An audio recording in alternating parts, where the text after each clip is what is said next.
primo mío o a un sobrino. Y se ha atacado ese fundamento Eso para la resolución de suspensión de las autoridades. Eso también es una causal eso ya es una causal de nulidad más.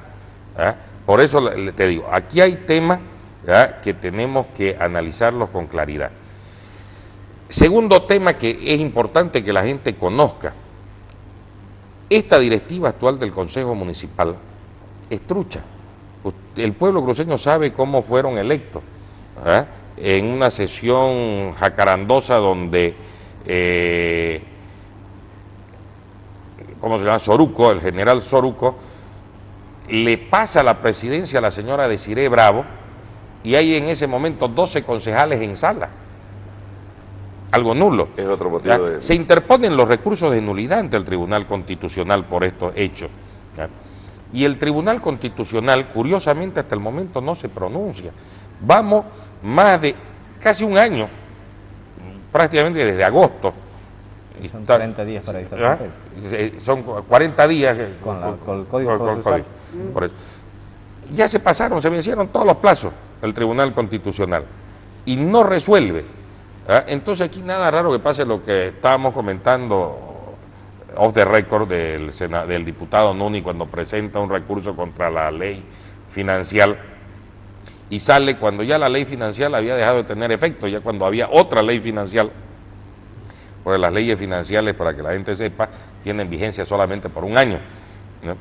Entonces, aquí estamos en lo mismo, hemos ingresado, aunque parezca ya chiste, a una retardación de justicia impresionante en el Tribunal Constitucional. Sobre este tema vamos a abordarlo precisamente en el tercer segmento. ¿Qué va a ocurrir cuando las acciones administrativas, tutelares, sean agotadas y tenga que pronunciarse el Tribunal Constitucional de unas autoridades cuyo mandato vence ya el próximo año antes de las elecciones de diciembre del 2014? Retornamos después de estos comerciales.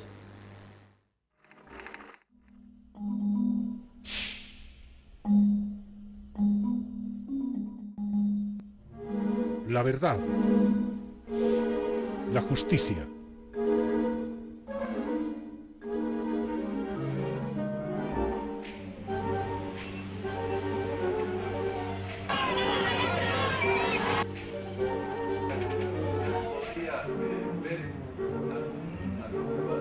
Es una atribución netamente del señor fiscal de distrito, y lo que no son mis atribuciones mías no tengo por qué emitir ninguna opinión.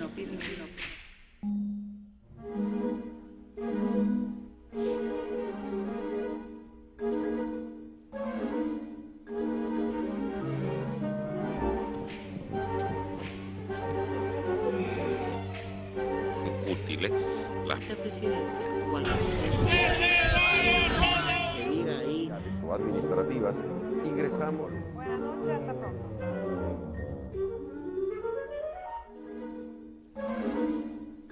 La verdad y la justicia. La visión de dos valores desde todas las miradas. Un programa diferente. Un programa para usted.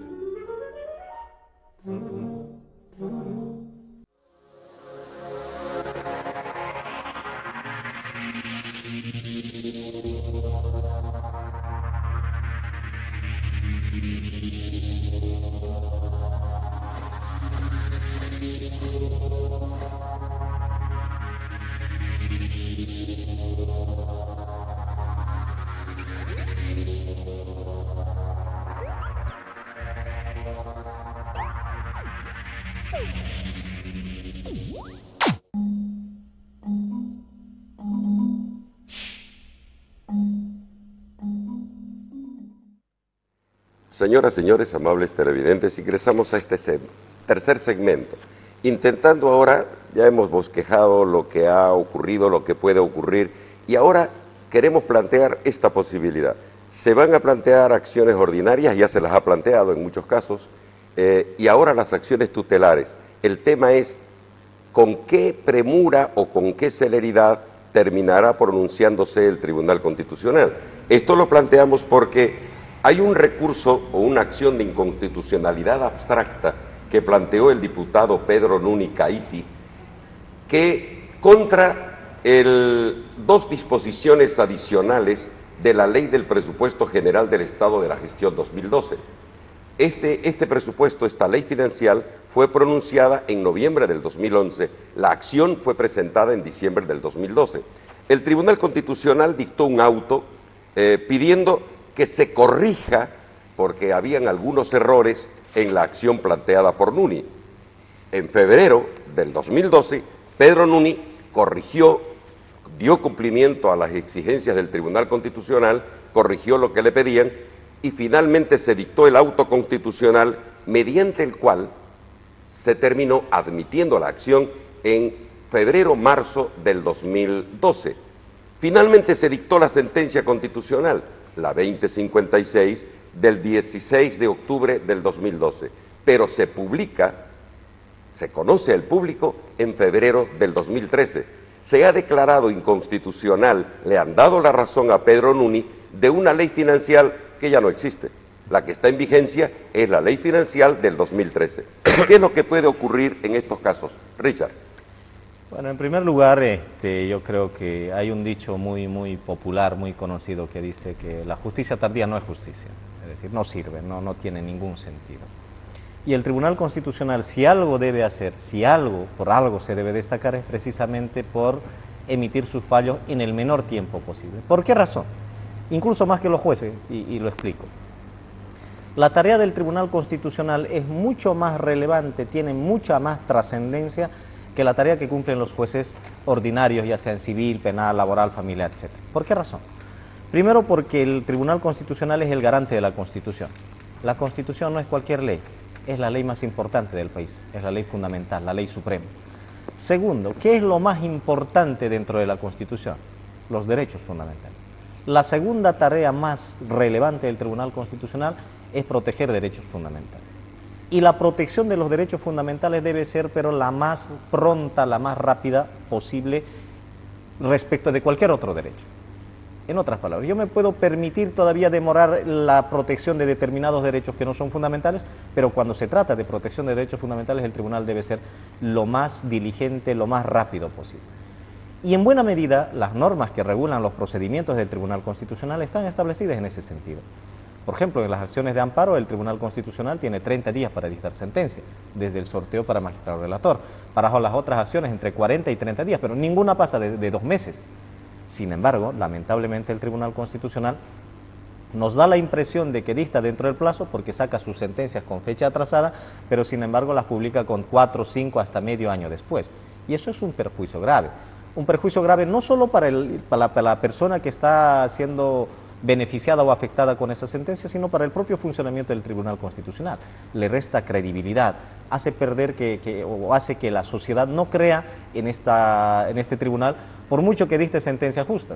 ¿De qué me sirve una sentencia justa, correcta, bien fundamentada, motivada, cuando ya no me sirve esa sentencia? Cuando ya no puede reparar ni restituir el derecho vulnerado. Y en ese sentido el tribunal tiene que ser, repito, más diligente, mucho más cauto cuando tenga que fallar en sus resoluciones, especialmente en relación con el tiempo. Había un profesor que decía, y una de las grandes taras del Tribunal Constitucional o defectos del tribunal es que cuando tiene muchos casos tiene dos consecuencias: o tarda en fallar o falla mal. Y aquí asumamos de que el tribunal por lo pronto está todavía fallando, creo que bien, al menos las últimas sentencias que ha sacado nos dan una señal de que hay cierta independencia, cierta imparcialidad, pero sale muy tarde la sentencia. Entonces, Otto, con lo cual quedamos en la misma, ¿no? Otto, hay una norma en la ley del Tribunal Constitucional que determina que las resoluciones emitidas por el Tribunal de Garantías deben ejecutarse sin discutir absolutamente nada y de manera inmediata, sin perjuicio de la revisión que se eleve al Tribunal Constitucional.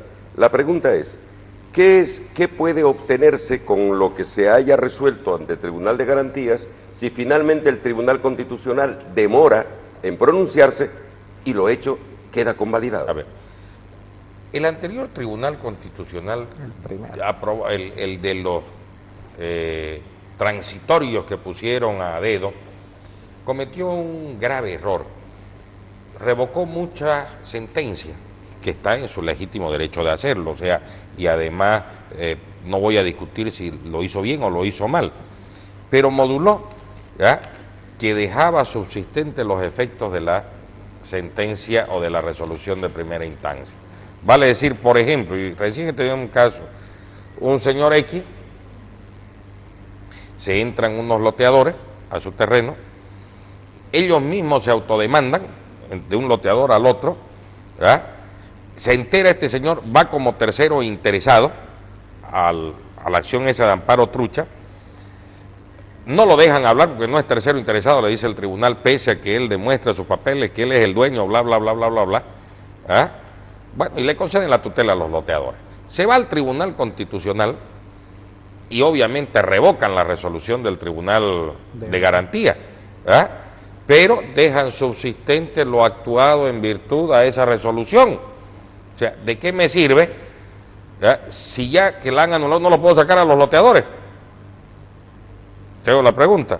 Entonces, esa jurisprudencia que sentó ese Tribunal Constitucional, lamentablemente le está haciendo mucho daño al país.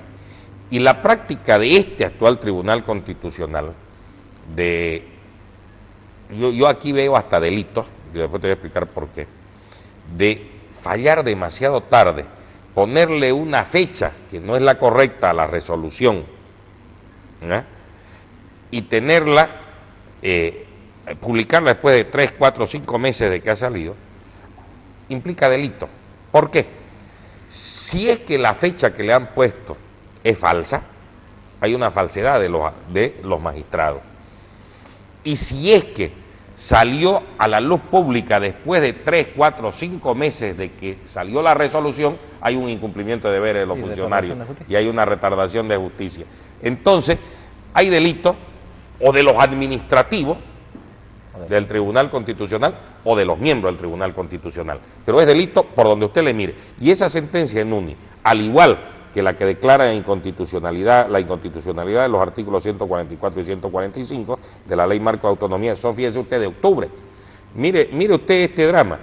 La sentencia que declara la inconstitucionalidad de los artículos 144 y 145 es anterior a la resolución de suspensión. La resolución de suspensión, la segunda de 31 de octubre. Entonces vale decir que ya había la resolución, pero no se sabía. ¿Quién sabía no iba a haber la resolución de suspensión? Bien, tratando de cerrar, Richard, en concreto, sabiendo que esto puede ocurrir, hay ejemplos, y lo estamos viendo a diario, el tema de las fechas, el tema de los pronunciamientos tardíos. ¿Qué hacer para lograr que la justicia y los derechos puedan ser restituidos? Bien. El tema de la justicia y los derechos en buena medida es una cuestión cultural también. No es solamente tarea de los jueces, no es solamente tarea de los fiscales ni de la policía, es también de todos y cada uno de los ciudadanos que habitamos en este país. Primero, en respetar los derechos del ajeno. Segundo, en tener la buena fe a la hora de interpretar las normas, porque en este país nos hemos acostumbrado, lamentablemente, a interpretar la norma en nuestra conveniencia. Cuando nos conviene, sirve la norma, y cuando no nos conviene, no sirve la norma. Y eso ha pasado, por ejemplo, también con el propio gobierno y en el Consejo Municipal también. Yo me recuerdo, los concejales que ahora reclaman la inconstitucionalidad de la suspensión fueron los que lo suspendieron a Alicerio Bravo con la misma norma. Entonces, esa falta de coherencia y esa falta de consecuencia es lo que le hace daño también a la administración de justicia. En ese sentido, yo creo que tenemos que ser comprometidos todos con que la justicia no sea mal utilizada, con que la justicia no sea manipulada por nadie.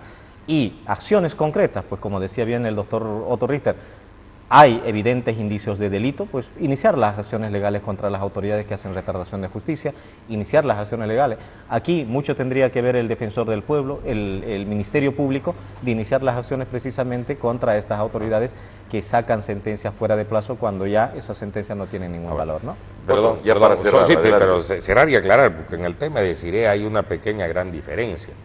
Cuando llega la solicitud de suspensión de Desiree, el Consejo remite todos los antecedentes a la Comisión de Constitución.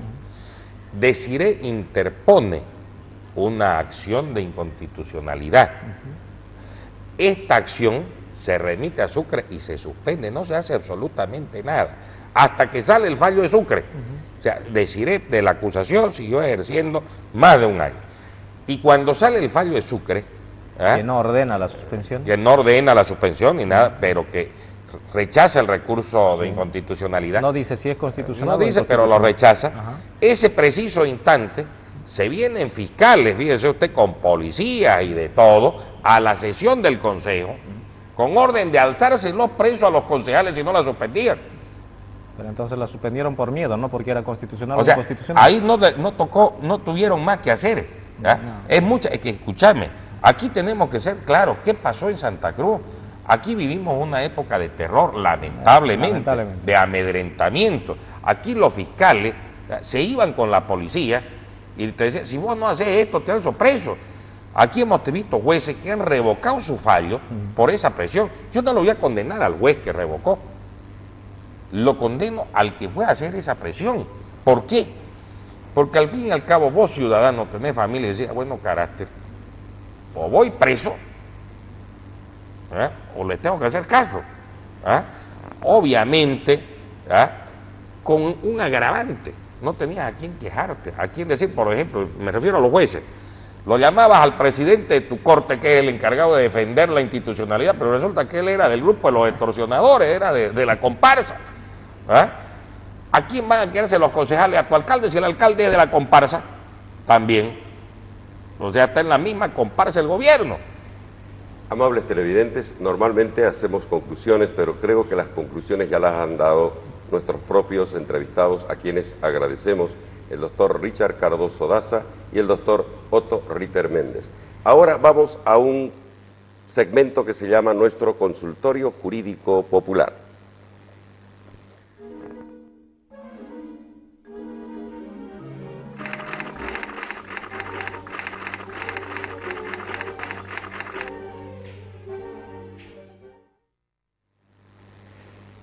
Entramos con una pregunta que nos ha formulado un televidente que tuvo la gentileza de presentarse hasta nuestras oficinas, y esta es la pregunta que nos ha formulado. Bueno, yo quiero hacer una consulta de que me notificaron con un pensión familiar o asistencia familiar, en este caso, pero con una notificación donde lo borran la fecha, lo borran la hora, y en la hoja final también lo borran todo lo que es el temor de abajo, ¿no? O sea, no sé cuál será, digamos, el error de esta notificación. Lo invitamos al doctor Richard Cardoso para que absuelva esta consulta de nuestro televidente. Bien, en primer lugar, el tema de las notificaciones son determinantes para el ejercicio de los derechos dentro de un proceso, porque de ello depende precisamente los plazos y la posibilidad de impugnar o no determinadas actuaciones de los tribunales. En el caso concreto, el ciudadano alega de que la notificación tiene borrones, está adulterada al parecer, y por lo tanto él pregunta cuál es la validez de esta notificación, y de entrada pues no tiene ningún valor, por la sencilla razón de que todo acto judicial de cualquier persona, al final de cuentas, que genere duda y que esa duda pueda conllevar a la vulneración de derechos fundamentales, es nula de pleno derecho.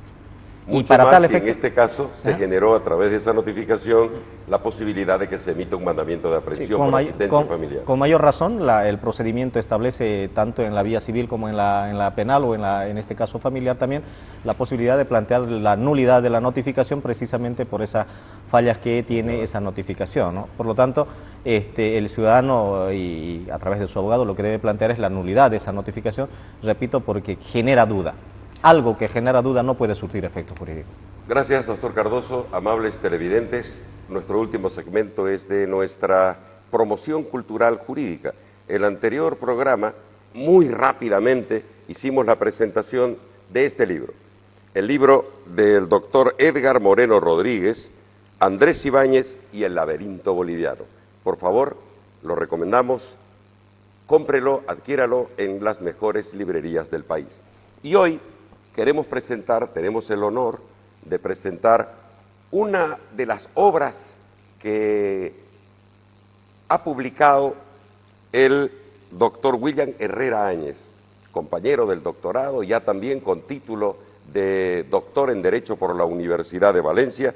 Él ha presentado a consideración del público del foro cruceño y de los estudiantes en general este libro, El Derecho Procesal, el Proceso Civil. Por lo tanto, Es un libro extenso, es un manual en realidad sobre el proceso civil en Bolivia, recomendado para cualquier circunstancia de estudio, de investigación y de análisis, y lo recomendamos, adquiéralo en las mejores librerías del país. Señoras, señores, gracias por la atención, gracias por la paciencia de recibirnos en sus hogares, y será... ¿Te quito un minuto más? Claro que sí. Una pregunta. ¿Te puedo hacer? Adelante. ¿En qué momento el mariscal Pestaña pudo escribir ese libro? El mariscal Pestaña se Ñeco. refiere, Otto, a Ñeco Moreno. Amables televidentes, gracias por la atención y será hasta el próximo lunes.